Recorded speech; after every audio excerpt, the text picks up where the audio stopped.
Hi, Louise. This is a very much a prototype, and when I planned it, I didn't know that I'm going to be on the road. So I'm actually in a small town, not far from Frosinone, which is in Lazio, so about an hour and a half from Rome, south.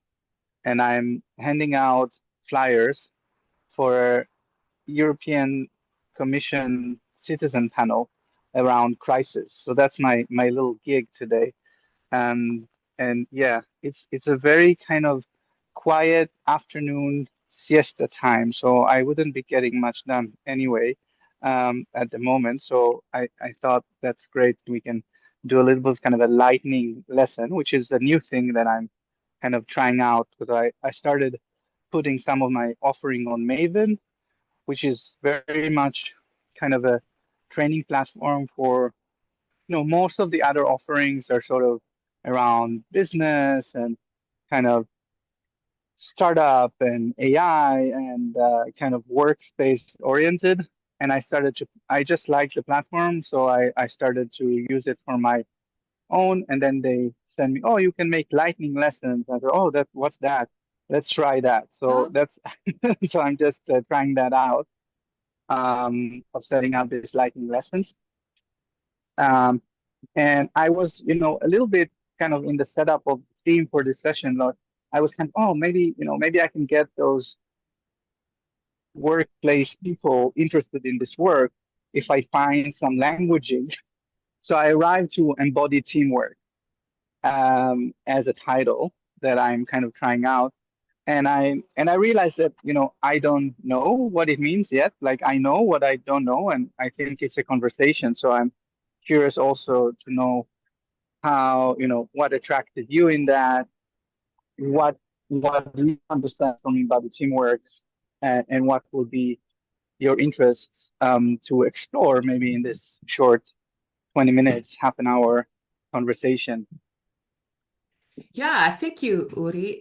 So I'm like situated, I'm in Canada. I'm in the central part of Canada. Today's a fall day and it's very gloomy. And yet I feel very excited about this conversation.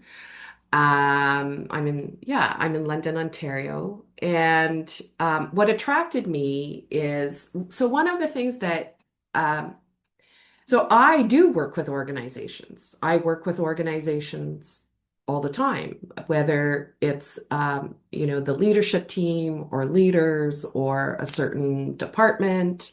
A lot of my work is with organizations. And so I was curious as to what you were up to and how, like the embodied teamwork, it's not language that I've used, and yet all of the work that I do is around helping teams strengthen, helping teams get aligned, helping teams be more conscious and present with respect to their leadership and so that they can move forward together in good ways and do the work that they've been called to do, right?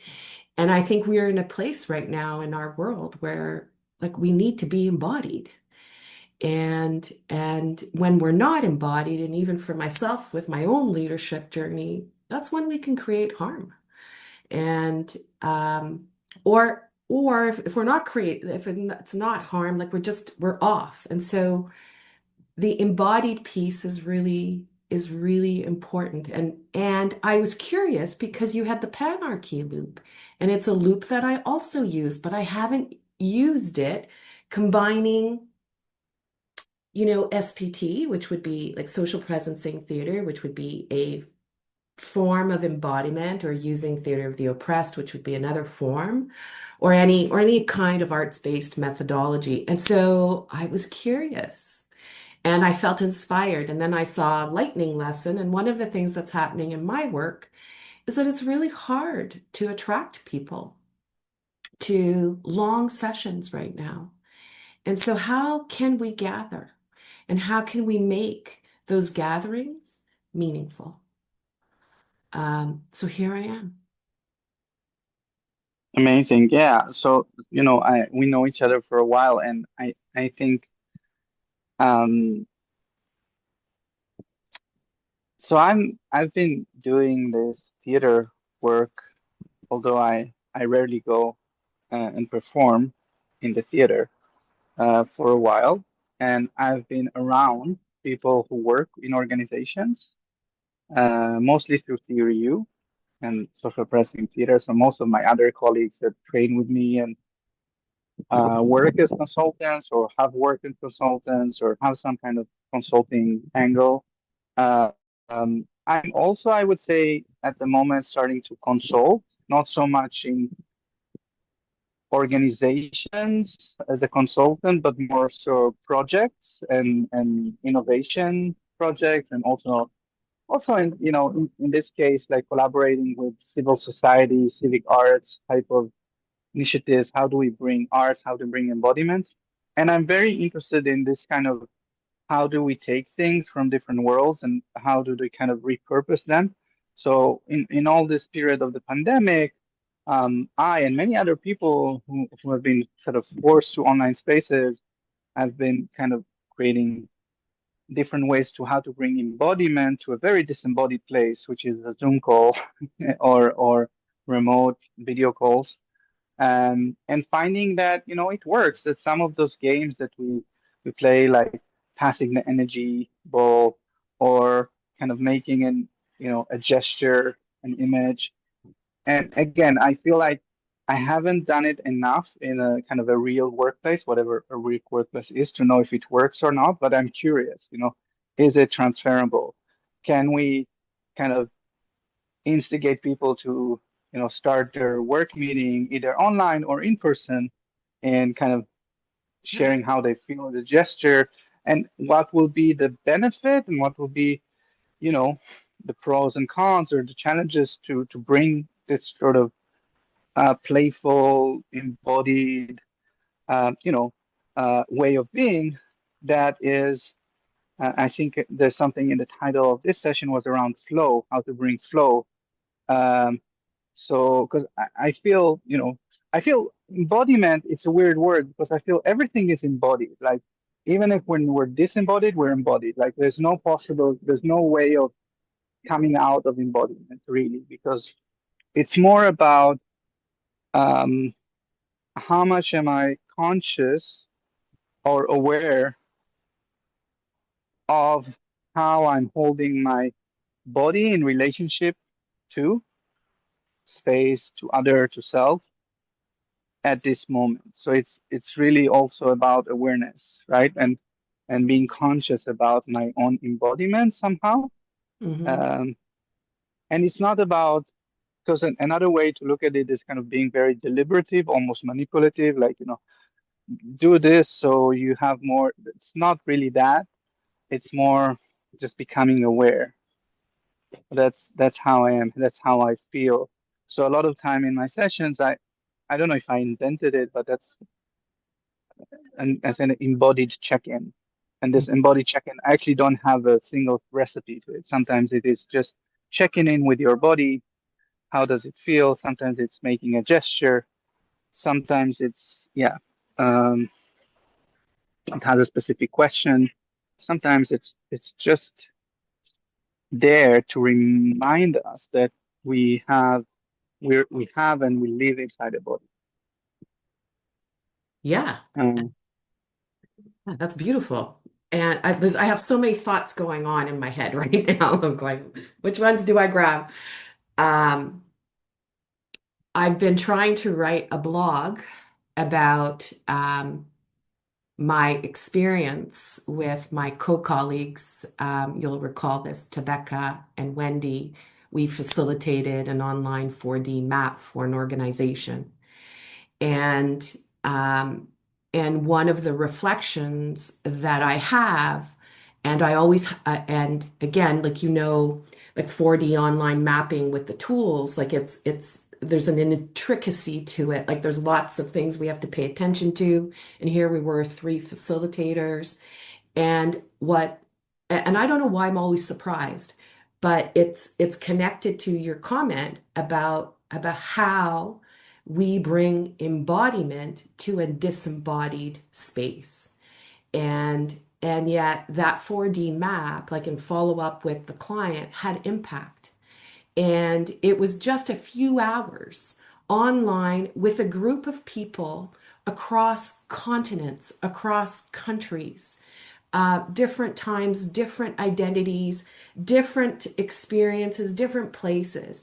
And it's like the field, the social field we're creating, the field of possibility that we're creating. And I'm like, wow, how is that possible? And one of my reflections, and you do this as well, and it is about how we hold, I think part of it is how we hold space.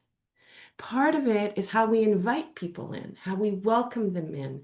How, like, of course, in that 4D online map, you had practitioners of social presencing theater who were eager to learn. So that's a bit of a different scenario. But holding space, the way in which we invite who we are together, like our collective little trio, mattered. How we held space mattered. And how we trusted each other mattered, because that creates a sense of trust. And then we had, in that moment, we had, I think Sebastian, who was in the room, and he was supporting us as well. But so for me, I think yeah, I resonate so much with it. You can create connection and embodiment in this little black Zoom box, like it's across the continents and across identities. Um, where did I want to go with this? I wanted to share with you an experience I had.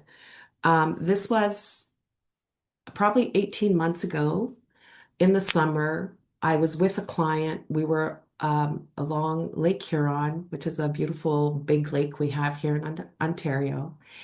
And without telling the group, I told the group, I said, bring your yoga mats. We're going to be outside. We're going to do some kind of grounding. And I did the 20-minute dance with the board. It was a board. I did a 20-minute dance. And then we did a debrief. And then we did the rest of our day. And then months later, I'm back at a in their boardroom having a meeting, and I hear from them, we thought you were nuts. We thought, like, what are you doing? What are you inviting us to do? And they went along with it without making any comments, in the moment. And they said, and yet it grounded us, and and our experience of that day shifted. And the outcomes for the day shifted and shifted in really good ways because you took the time to do that.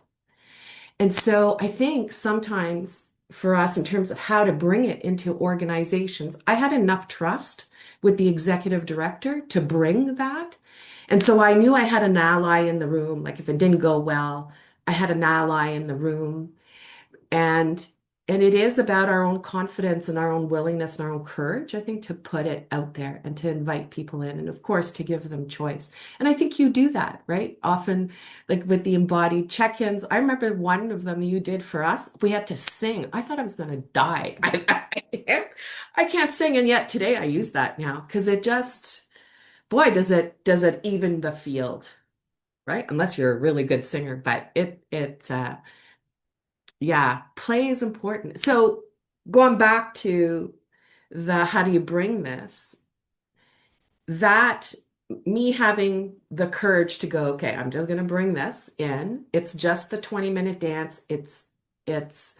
And I don't mean just, but it's in terms of some of the different, methodologies. Um, it's sometimes easier for people to do that. And it was a way in which to bring flow and trust into the space and to have embodied teamwork for the whole day, you know? Yeah, beautiful. Yeah, I feel it's the what I hear is like this balance between kind of um building some kind of foundation or safety or some kind of familiarity, enough familiarity so that they would go into the unknown somehow, into the to the less known. And yeah, and that there is sort of scaffolding that happens there. That sometimes, I think we each have our own tricks and ways of scaffolding. But to go back to your question or your input about the panarchy loop and why it's there in the image for this session. So actually, it's there because we did the facilitator course, the first facilitator course of Theater That Reconnects, and I did a moment that we did a collage, and I brought this loop, and then we started to build from that. So that image is kind of the Panarchy loop is the base, but then there are other things on top of it, which is this kind of collage thing, which is another thing that I sometimes do online or in person. That's collage building. I also feel that's a really interesting way to be embodied, or kind of be, um, yeah, like building something, creating something, an image together. That's another way to look at it. And yeah, so and but then I think what's interesting about this particular map, or all maps like that the maps, they help sometimes. Like Theory U, what I think really, a lot of the insights of Theory U are, nothing new. There's nothing new in it. It's things that, a lot of people have been saying in different ways, what's indigenous people have been saying for forever. Uh, so it's there is a sort of elegancy in the map of the U process. It's a sort of elegancy. It's kind of has the right kind of caress to the mind, enough to go into the unknown. So sometimes those maps, or like the Panarchy loop, I feel is a similar map like that could be that's part of that scaffolding of Yeah. something, like giving a little candy to the mind of, oh, this is where we are, and then you can kind of go into that unknown, which can also be represented there. So interesting. We did a practice session of Theater That Reconnects with one of the people who did the course, and she guided an exploration of the void, which is the part of the loop, which is there in some of the Panarchy loops. There is a void. It's like this gap, and this void, right? This not knowing, which is again is a representation of this kind of nothingness, which is, I feel, both this most scary part of this is that, and also the most transformative part of doing this embodied work for the mind is going into this not knowing, Hmm. into that emptiness of, you know, and that's what really is transformative. Because when you think about the 20-minute dance, and I have a similar experience of teaching social work students, uh, for 5 years now, I'm teaching courses, and one of the things that always come back in all the courses as the things that they really kind of, and we do all sorts of things, is the 20-minute dance. you know, uh, it's like the most, for someone doesn't know it, it's like the most simple thing you can ever imagine, just Yeah. moving from lying down to sitting to standing, Yeah. just feeling what your body feels like. It's almost like, um and and it's deeply transformative, and I like the simplicity of it, again, the elegancy of it in that sense. Yeah. Yeah. Yeah. I'm really I love the language caress to the mind and um the map piece. I think what the map does, as you said, is a scaffolding. It gives a structure. It gives a container. It um, and for those who are visual, right? It's another way of entering into the exploration. Um, yeah, yeah. I really like that. And I've done collage building. I've done it in person. You know me in technology. I'm just like, oh, how do we do more things with technology? I'll go see Uri. He'll tell me. Um, But in person, yeah, collages are like anything, that's aesthetics. I think that whether they're images, whether it's poetry, whether it's another kind of writing, quotes, whether it's movement, whether it's sound, bringing that into facilitation, into activities really, yeah, it helps. Uh, it helps people connect, and it helps people tap into, um, as Arowana would call it, a body knowing, right? It's a different, it gets you out of your head, gets you out of the cognitive, and it gets you into sensing and experiencing what's happening with the team in a different kind of way. Um, yeah. Do you know, I'm just noticing our time, but one of the things I'd be interested in is, for me, a lot of my work has to do with leaders, but also has to do with leaders being uh, aware and conscious of their power and how they use their power. And I don't mean that just from a social power perspective, but there's all different kinds of power. And I'm interested in the shape of our power. And I'm interested in, um, yeah, like doing more work with teams or around the shape of a team, like the power print, Mm, yeah, yeah, yeah. Yeah, I think what happens, and this is a whole other conversation, but one of the projects that I'm working on is called Embodied Dialogue, and actually we're doing collaboration with a Horizon research project around holographic communication. So that's a thing that people are working on, holographic communication, and we tested it is about how do we measure presence in extended reality. And um, and there's a lot of kind of interesting things that happen in the research, in the inquiry that, by the way, I'm doing also with Sebastian, um, about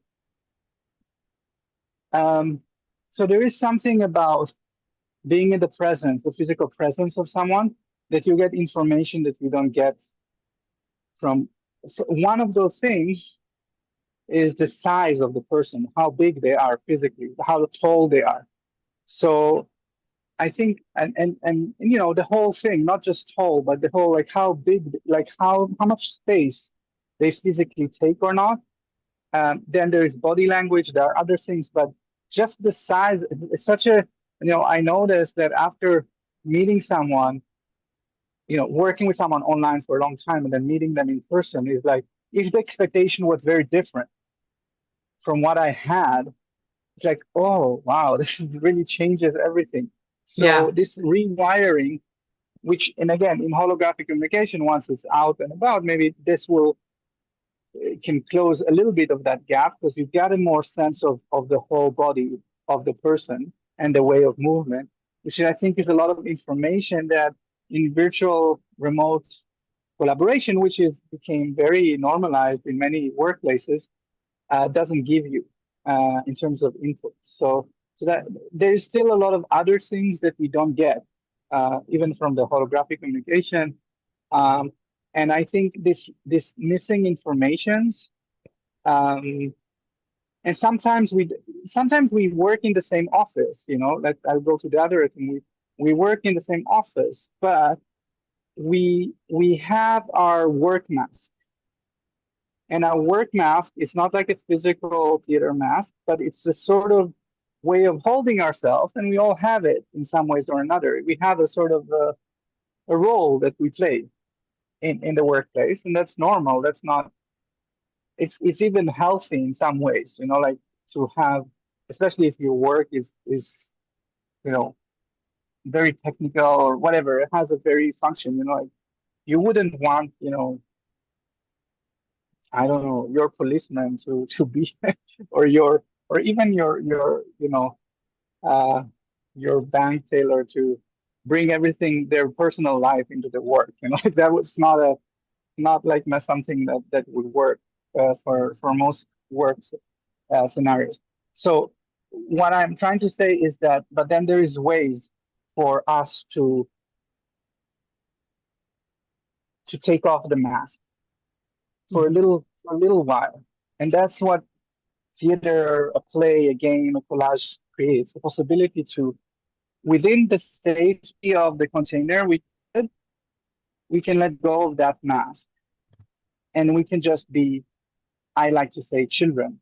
We because children, you know, especially young children, they go through the world without masks, or very little mask, very kind of soft and wavering mask. Mhm. So, and I guess that's, maybe I'm trying to interpret what happens, to this team that does a 20-minute dance together, is that they experience one another also, and themselves, without the mask, and that shifts, you know, something. Um, so again, it's kind of like meetings, sizing up each other beyond the role, beyond the mask, and then creating a connection, a human connection. Mhm. Um, and going back to this thing about power and leadership, and again, I say it as a man that went through the army and just had a ride with an army guy, and us talking about the army, and he's working, and he's doing he's like an Italian instructor of paratroopers. So he's doing training paratroopers, the kind of paratroopers. And just talking with him and what we talked about and how we held it, it reminded me of the mask, of the military mask that I wore, and how it is, and how, in a way, it's a very lonely mask. It's a very difficult mask to hold, and we created that mask, and we imported and exported that mask everywhere. We replicated it into the business world. We replicated it into many other places, and it has a very specific function. And yeah, so just noticing that, but then allowing ourselves to connect with something that, so we have a mask, but we have something beyond that mask as well. Yeah. I again, my brain's going off in a whole bunch of different directions. I love this conversation about mask, like the different masks we wear. And what Uri, one of the things that's coming up for me is, and I think that was like, I was not part of the army, but the role that I've known pretty much all my life, starting at 25 and now I'm 61, is the role of being in a formal position of power in organizations, right? So having authority, having roles where I have people reporting to me, I have budgets and stuff. And um I remember uh I identify as female, and I remember like having this longing of connecting with other female identified leaders to talk about how we lead, because feeling so disconnected to how I wanted to lead and how I felt at times, I was forced. I don't know that I really was, but so just my own mask around leadership, which I would bring in, was this, more of a dominant power um, framework, right? That rather than a regenerative um, power with kind of approach.